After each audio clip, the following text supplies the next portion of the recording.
कराची से खबर आपको दें, जहां सुपर हाईवे के करीब घर के अंदर पानी के टैंक से कम उम्र लड़के और लड़की की लाशें मिलने का यह मामला है।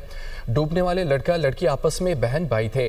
पुलिस के मुताबिक ये बताया गया है कि जान बहक होने वालों में 12 साल आसिफ और 10 साल आयशा शामिल हैं। इब्तदाई तहकीकात के मुताबिक वाक़या हादसाती तौर पर पेश आया।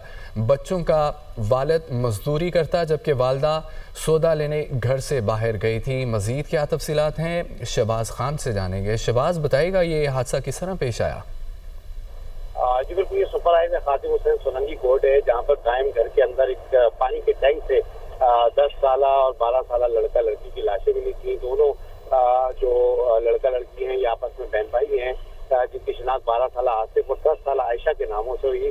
तो इसका बताना है कि इब्तदाई तहकीकात के मुताबिक वाकया जो है वो हादसाती तौर पर पेश आया। बच्चों का वालिद जो है वो मजदूरी करता है जबकि वालदा सौदा लेने घर से बाहर गई हुई थी।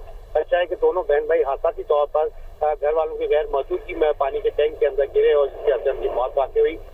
अस्पताल में डॉक्टरों ने भी जो है वो बच्चों के जिस्मों पर बज़ाहिर किसी किस्म के चोट या तशद्दुद के निशानात की जो है वो तस्दीक की थी। ताहम पुलिस के बताने के लवाहिकीन ने दोनों लाशों का पोस्टमार्टम कराने से इनकार कर दिया था और लवाहिकीन बिना कानूनी कार्रवाई के दोनों लाशें अपने हमरा लेकर रवाना हो गए थे। जी ठीक है शहबाज, शुक्रिया।